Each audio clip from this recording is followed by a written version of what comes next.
Hablemos de.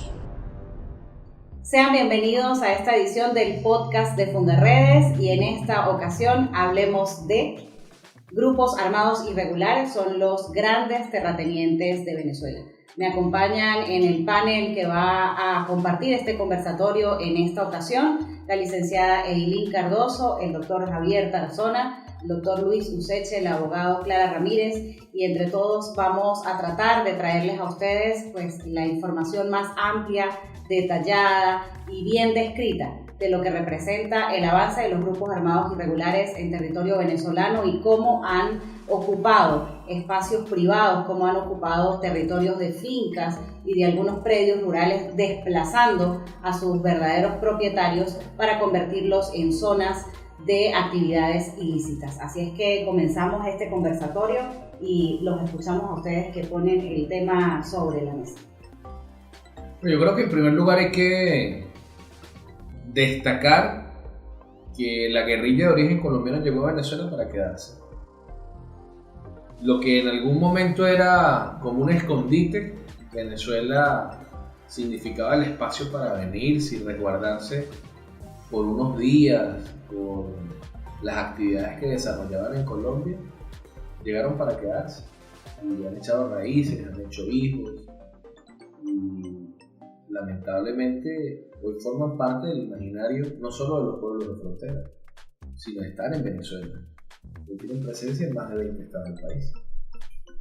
Pero más que la presencia es la actividad que vienen ejerciendo esos grupos armados irregulares que en esta zona de frontera pasaron de resguardarse de delitos cometidos en Colombia a apropiarse de espacios o bien para la comisión de delitos dentro del territorio venezolano o bien para el control de ciertas actividades económicas que les permiten financiar sus actividades bélicas o sus acciones de guerrilla propiamente dicha.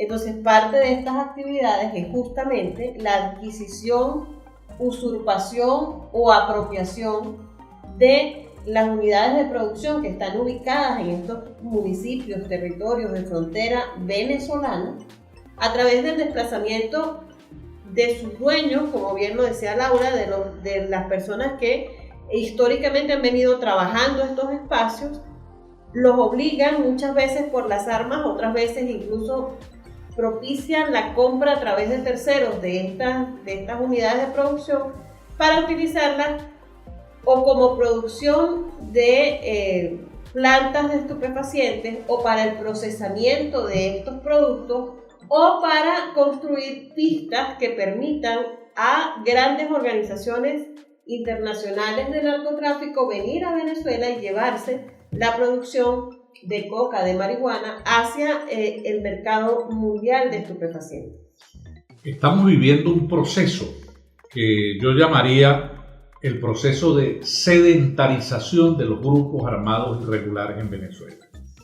En el pasado, los grupos armados irregulares fueron componentes transhumantes que iban de un lado a otro, a un lado de la frontera entre Colombia y Venezuela, desarrollando sus actividades ilícitas.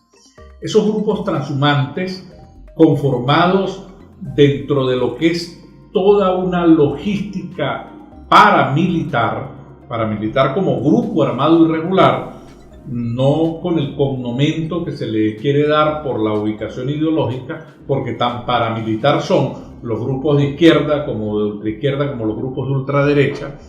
Esos grupos transhumantes hoy en día están en ese proceso de sedentarización. Lo peligroso es que esa sedentarización se está dando en Venezuela. ¿Y por qué se da en Venezuela? Porque esos grupos que habían desarrollado un proceso de sedentarización en Colombia, cuando en el pasado se les permitió dominar una franja determinada de territorio que ellos llamaban territorios liberados y otros los espacios que les concedía el Estado para desarrollar sus políticas ante lo que debe ser una política de Estado de persecución y de acoso al crimen efectuada en Colombia, están buscando un lugar en el cual dejen de ser nómadas y se conviertan en poseedores de espacios de dominio territorial, y lo están buscando en Venezuela. De tal manera que ahora vemos cómo el territorio venezolano está asumiendo una importancia fundamental para estos grupos armados irregulares. El territorio es el ámbito espacial de validez de cualquier orden que se pretenda establecer, ya sea un orden estatal o ya sea un orden paraestatal. En este caso, entonces, tenemos la peligrosa situación de que importantes espacios de lo que es legítimamente el territorio venezolano está dejando de ser espacio bajo el dominio del Estado venezolano y se convierten en espacios bajo el dominio de estos grupos armados irregulares que tienen una jefatura de mando, que tienen una fuerza militar importante y que por lo tanto se convierten en un paraestado. Doctor Luis, entonces podemos decir que se perdió la soberanía. La soberanía está en vilo. La soberanía no se ejerce a plenitud porque el ejercicio de la soberanía comporta el uso legítimo de las armas, el uso legítimo de la fuerza, y ese uso legítimo de la fuerza le corresponde en Venezuela a la Fuerza Armada Nacional, quien tiene que hacerlo de acuerdo a la doctrina contenida en la Constitución de la República. Si se establecen en nuestro país, ¿llegaron para quedarse? No debe ser esa la visión. No debe ser, pero llegaron para quedarse. Su pretensión es quedarse. La nuestra tiene que ser combatirlos, extinguir esos grupos y nosotros establecer el orden cívico y el orden democrático. Pero es que veamos, es que no llegaron ahorita, no llegaron en el 2020, no llegaron en el 2019, no son algo que haya llegado en el 2021. Es que incluso Chávez, en su lucha contra el latifundio, comenzó a hacer ciertas expropiaciones, que luego hemos visto más que todo en la zona del sur del lago de Maracaibo, cuando empezó a expropiar con todo este tema de unos damnificados y todo por la lluvia, que casi que de utilidad pública, todas las tierras de estos productores, que ahora vemos que están en manos de grupos armados irregulares. Entonces podríamos decir que desde Chávez ya estaba como cediendo el terreno para irlos ubicando estratégicamente de alguna u otra manera, y que ahora ellos obviamente si comenzaron solo en los estados fronterizos, y según lo que en Fundarredes hemos documentado de manera ardua, vemos que ahora están en 20 estados que ya no son fronterizos incluso. Lo importante es entender que estamos en una nueva etapa, o sea que esos grupos tienen por supuesto mucho tiempo, pero insisto, antes eran grupos nómadas, eran transhumantes, hoy en día están asentados. Y ese es el peligro, el ejercicio real del poder en espacios territoriales determinados. Esa es la destrucción del Estado. Nosotros hemos logrado hablar incluso con víctimas de esta situación de expropiaciones de tierra, compras a precio de gallina flaca, cómo venezolanos han tenido que prácticamente desplazarse, sobre todo en la zona sur del lago, en el Lula de Estado Apure, en toda esta zona de Cutupí, el sector El 8, el Orza. Son poblaciones que han vivido la actuación de grupos armados irregulares y han tenido que o vender la finca o regalarla o simple y llanamente convivir con los grupos armados irregulares con niveles de extorsión constante, permanente, muy altos. Es decir, el pagar para poder estar allí en estos lugares, ¿no? Y eso nos ha llevado a nosotros sin duda alguna a levantar la voz. Ahora, la verdad es que uno siente que esto es un muro que sigue creciendo, o mejor dicho, una bola de nieve que sigue creciendo y llevándose por delante de todo el mundo, ¿no? Y a veces uno siente que las personas hoy por hoy han habituado el comportamiento de aceptar a los grupos armados, de convivir con los grupos armados, aún sabiendo que han perdido o todo o mucho. Y hay desesperanza frente a esta adversidad porque el Estado no solo es silente, sino el Estado es facilitador de este tipo de situaciones. Porque es que las personas prefieren convivir, vender la finca o ceder antes que perder la vida. Es un tema de preservación de la vida, ¿no? La gente está allí en su finca, llega la guerrilla y le dice, mira, me vendes la finca o te mato. me dejas trabajar dentro de tu finca o te mato. Entonces la gente se queda, hay ciudadanos, el ciudadano está desprotegido, vulnerable y totalmente en manos de ellos. Claro, y es que incluso muchas de las víctimas que han conversado con nosotros nos han manifestado que no en todos los casos llegan miembros de los grupos armados irregulares a decirle le doy tanto para que se vaya, o váyase porque lo va a matar, o váyase y llévese a sus hijos, sino que han llegado incluso miembros de estos grupos armados irregulares con adjudicaciones que les ha entregado el INPI, donde les dice que de tal fecha en adelante esas tierras son de ellos. Gente que tiene toda la tradición legal de hace más de 100 años de terrenos y que ahora tienen dueño propio sin que haya previo ningún procedimiento administrativo y nada por el estilo, sino que son los nuevos dueños. Y me imagino que así como ha ocurrido con muchas víctimas que han acudido a nosotros, en el resto del país ha sido igual. Y parte de lo importante de este proceso es que personas que hasta antes de tener ese título en la mano eran forajidos, eran delincuentes, eran vistos como personas peligrosas por parte de la comunidad que rodea estas fincas, a partir de asumir la propiedad de estos terrenos, se convierten en patronos y son vistos como patronos por las personas que habitan en la comunidad, que acuden a ellos como una fuente de empleo en medio de la emergencia humanitaria compleja que viene atravesando Venezuela, donde no hay fuentes de trabajo, donde el ingreso es prácticamente irrisorio cuando hay un trabajo formal y las personas están en busca de nuevas fuentes de ingreso. Entonces estas organizaciones armadas se convierten en patronatos, contratan a los vecinos, a los habitantes de estas zonas que terminan dependiendo económicamente de la actividad que desarrollan los grupos armados en estas poblaciones fronterizas. Grandes terratenientes y grandes patrones. Sí, yo incluso me he preguntado siempre cuando atiendo a una víctima y me expresa que, bueno, que perdió su finca o que tuvo que ceder un espacio, que está conviviendo con ellos o que la vendió definitivamente. Yo les pregunto, ¿y para qué usan los grupos armados la finca, tu tierra?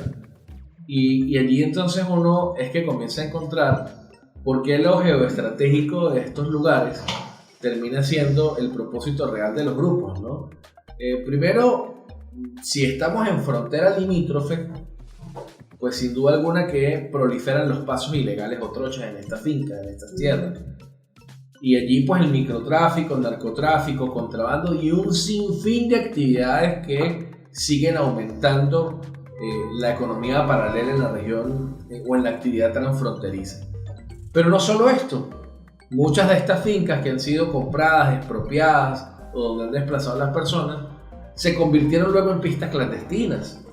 O se convirtieron, por ejemplo, como está ocurriendo en la zona sur del lago, del estado Zulia, en los laboratorios procesadores de grandes cantidades de droga que vienen de Catatumbo, que es una de las zonas donde el mayor porcentaje de cultivo de droga en Colombia para exportación se da allí. Entonces, tenemos lo geoestratégico del territorio y lo que planteaba Irina hace un momento, que es la necesidad extrema de los venezolanos de vivir en una emergencia humanitaria compleja. Muchos niños, adolescentes, incluso profesionales, han dejado su actividad pública, o mejor dicho, el ejercicio de un cargo público en el sector salud, en el sector educación, para dedicarse al cultivo, al procesamiento de droga en territorio venezolano con grupos armados irregulares que tomaron el territorio para ello. Y cómo a partir de la toma de propiedades, que en su mayoría están en zonas rurales, empiezan a ejercer el control social. Lo denunciábamos también hace unos días, cómo toman estas propiedades, estas fincas, varias fincas en un mismo territorio, y luego comienzan a controlar a la comunidad.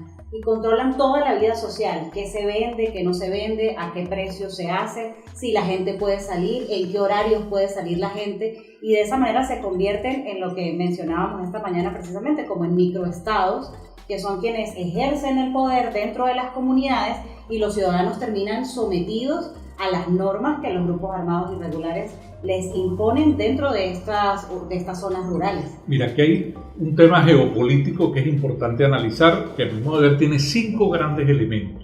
A ver, 1. Un desplazamiento de población en determinados territorios. Ese desplazamiento de población trae como consecuencia una transformación de la titularidad de la propiedad, porque los primeros grandes desplazados son los propietarios.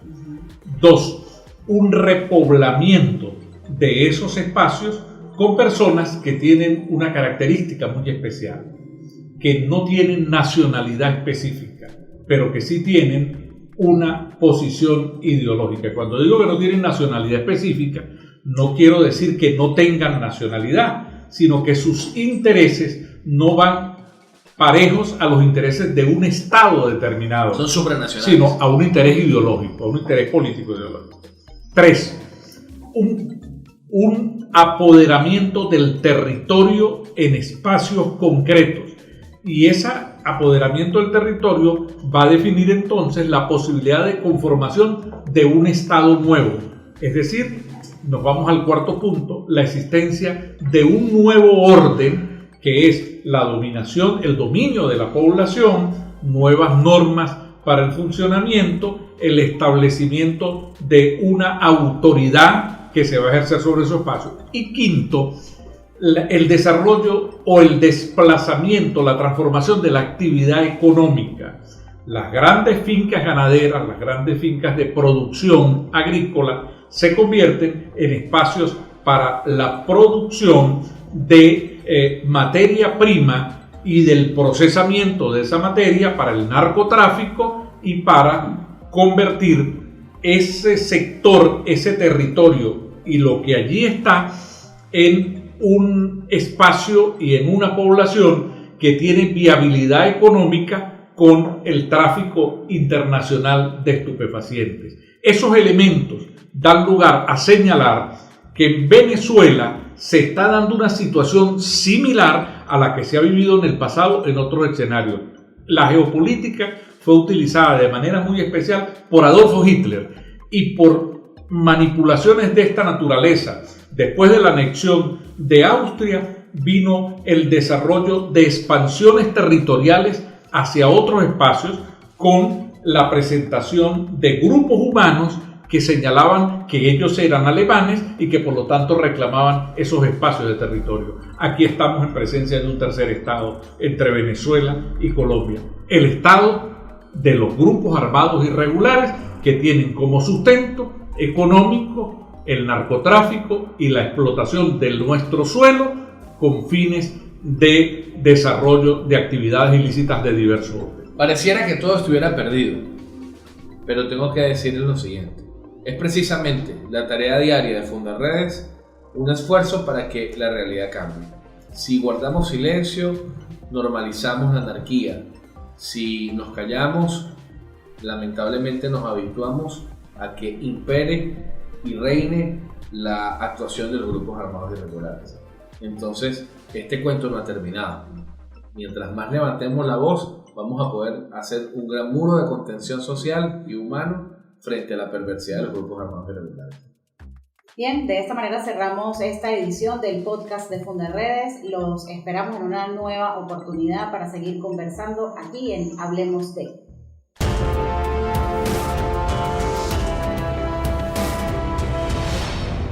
Hablemos de.